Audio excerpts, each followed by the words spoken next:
This one's actually pretty awesome.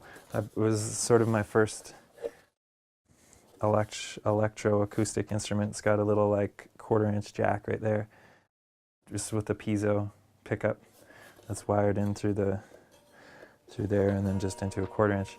And originally I had, oh, there's a spider that's made a home inside of there, but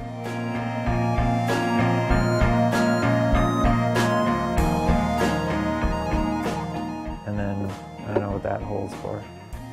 Something like a holster. I don't know, for your cigarette maybe, cigarette holder.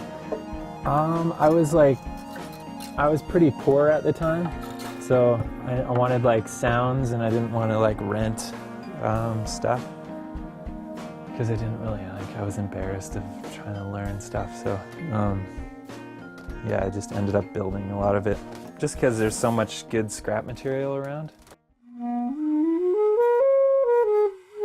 This one I built actually out in Kelowna and just sanded, like hand sanded it, so it took me like a lot longer. Yeah, I use this all the time. It's like my go-to.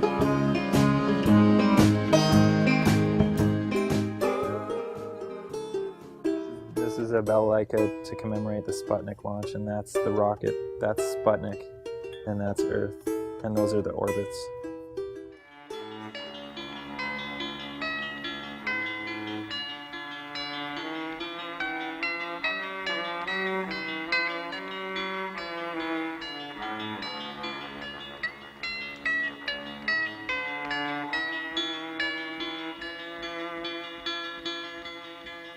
Goodbye, evening sun. I got this piano over here, which I've been preparing, that I have like kind of bike tubing in through the back there. So you get these like muted sounds. Oh, there's a staple on that one. I don't really know how to play piano, so it's nice to kind of destroy one and then figure out what's so nice about it. This is the tape machine that I do all my recording on. Some vibraphones my girlfriend's brother and dad actually fixed up. They found at an estate sale, which is insane. And I started crying when they gave it to me. These probably find their way into like pretty much every single recording that I've done.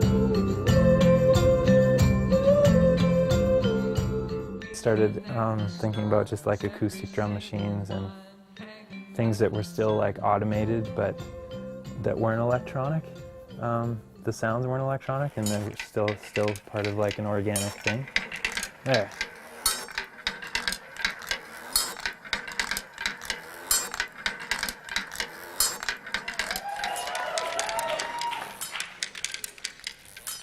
Yeah, it's all I have to do is make like crappy, throw a bunch of garbage together. You guys are like, woo! Tuck my socks in because it gets pretty crazy.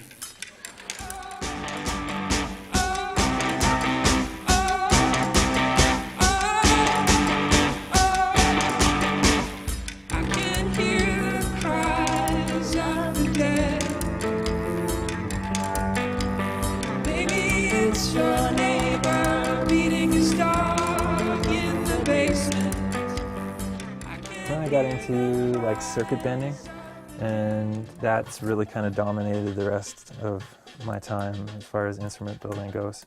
This is my first circuit bent item. It's a Alesis SR16 drum machine. Usually this drum machine sounds really bad, but then yeah, once it's circuit bent, it sounds actually pretty crazy.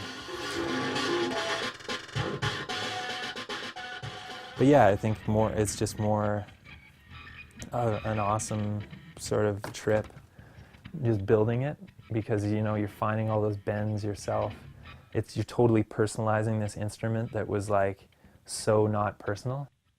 That's the fun for me, is just kind of finding those bends and then routing them in and then just being like, oh my god, it actually works, you know? It's like sound Lego.